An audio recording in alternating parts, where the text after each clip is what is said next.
The air is so thick and heavy. Paimon can hardly keep floating anymore.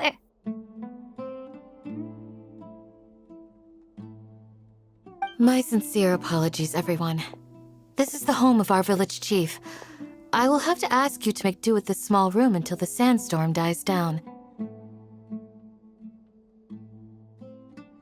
Please, let me introduce myself. I am Candace, protector of Aru Village. Our savior has come at last!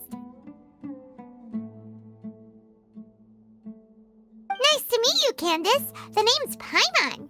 Thank you so much for helping us.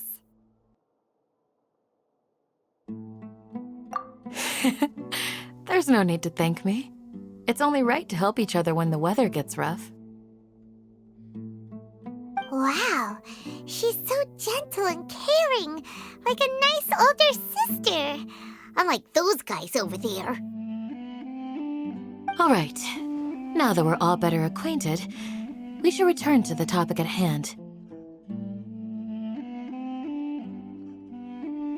As a guardian charged with the responsibility to protect my fellow villagers from harm, I was observing your conflict from afar, even before the sandstorm started.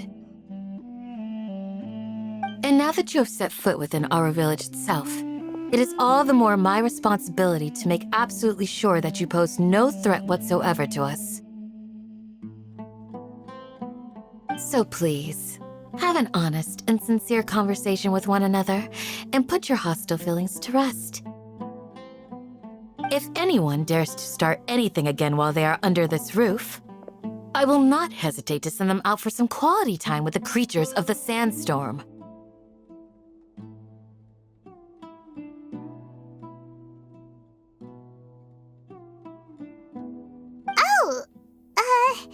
On second thought, Paimon may have misjudged Candace's character.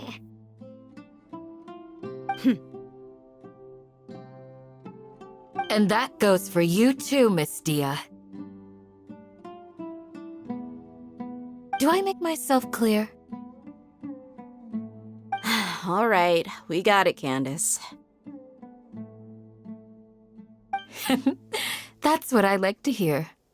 So, which of you will begin? I was supposed to be a mediator, but I might have gotten a little too involved just now.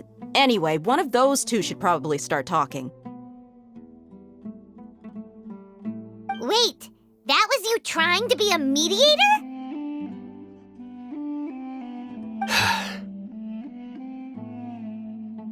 I have nothing to hide, so there's no shame in explaining myself.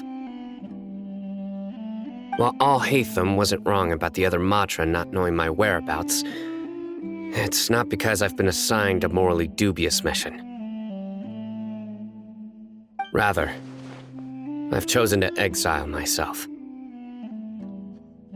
Huh? Exile yourself? A little while ago, I discovered that there was data missing in the Academia's project planning and development files. What little they did report clearly did not match the project's actual progress.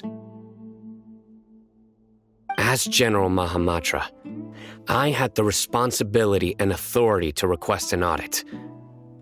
However, to my surprise, the person responsible for the erroneous data was none other than Grand Sage Azar himself. I tried to investigate the issue myself before submitting a formal audit request, but I soon found that all leads and potential pieces of incriminating evidence were carefully concealed from me. I began to realize that they were cautious of me from the very beginning. Unsurprisingly, the Grand Sage rejected my audit request as soon as the submission reached his desk. He even said to me, "The power of the General Mahamatra is granted by the sages. You have no right to judge us." So they really are up to no good. I realized then that to the Grand Sage, The Matra are nothing more than tools for the sages to assert and maintain their control over knowledge.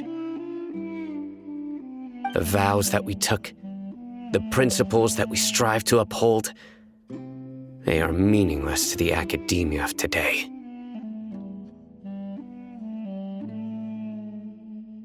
I believed it would be wise to flee the academia before the sages had a chance to take action against me. This way, they can no longer see nor predict my actions. I will never give up on this investigation. There's no need for someone else to give me power or authority. Once I find the truth, I will administer judgment by my own name. Sino seems to have the same goal as us. We're all investigating the sages. Plus, now that he's no longer the General Mahamatra, he somehow feels a lot less scary.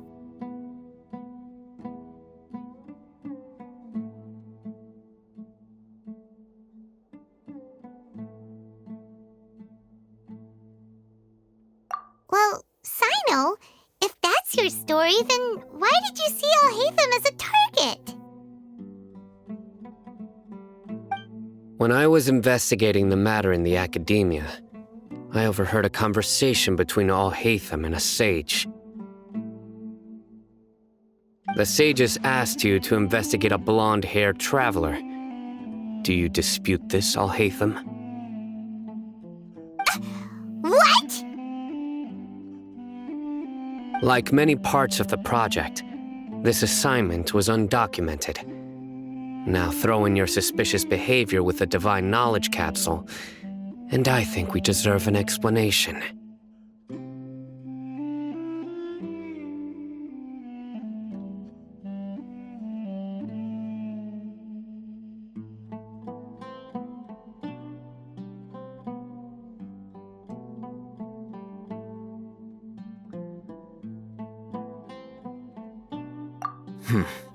Yes.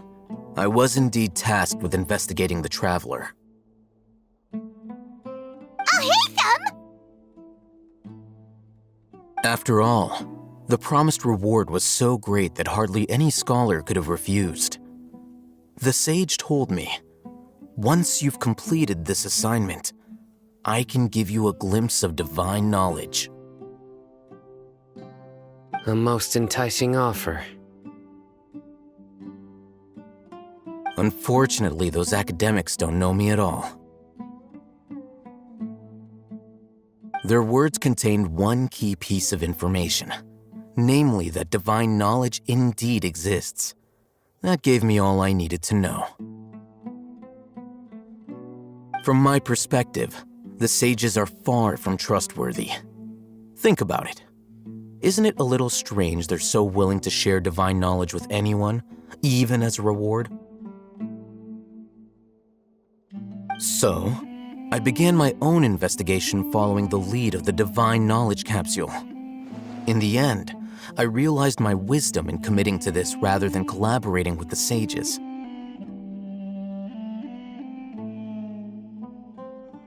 Had I been less guarded, I probably would have ended up like that Ain al-Ahmar mercenary, incapable of remaining sane for long enough to hold a conversation.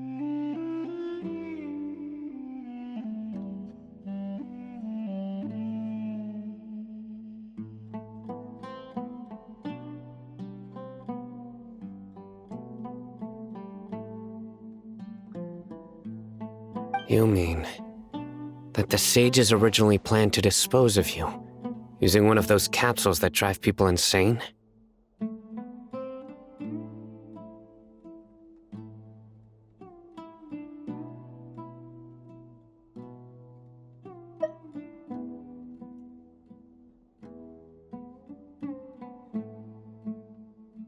I'd already given up on the assignment by then. I only told the academia I was waiting in Port Ormos for you to appear so they wouldn't suspect anything. So it came as quite a surprise when I encountered my erstwhile target while investigating the Divine Knowledge Capsule. Criminals do love to talk about coincidences. Even though I ran into the Traveler by chance, I had no intention of providing assistance to the Academia. Also, you should remember, you were the ones who decided to follow me and strike up a conversation after I left that tavern.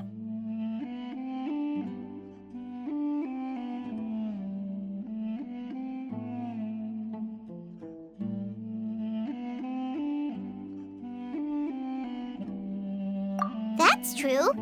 Alhaitham helped us out at Caravan Rebot as well. Maybe he's telling the truth. I'm willing to apologize if that's worth anything to you.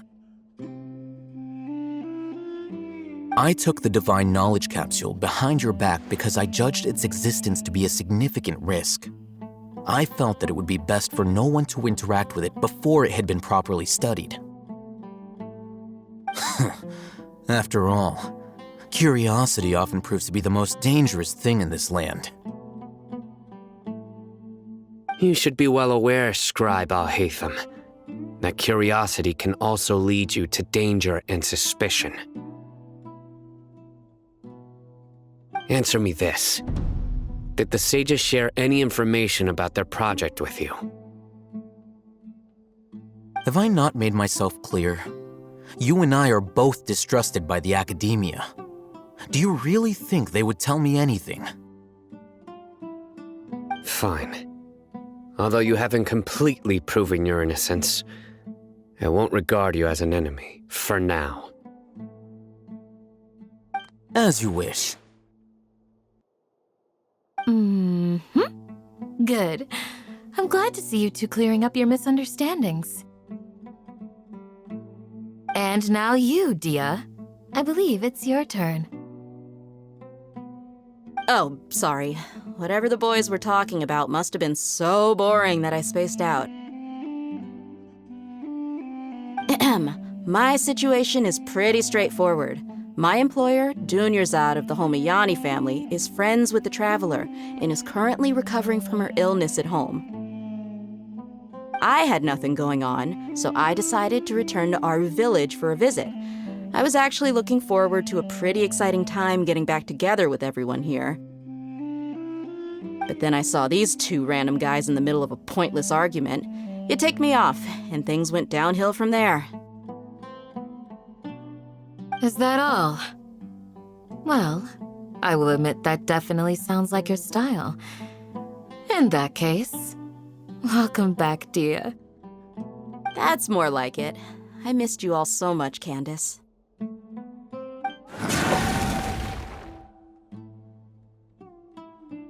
Whoa!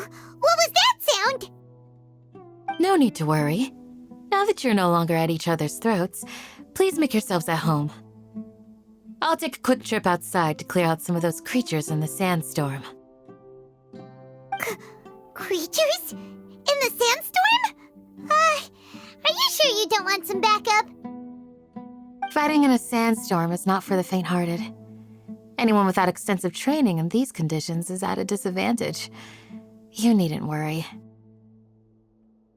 Yeah, just leave him to Candace. Don't worry, she's as tough as they come.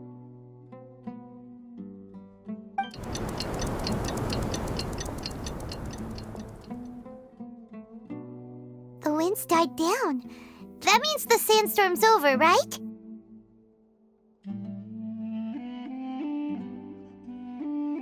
Candace still isn't back yet, though. Is she alright? Maybe we should go out and check on her. When you put it that way, even I'm starting to feel a little worried. All right, let's go. We've been here long enough, and the boys are as chatty as the floor.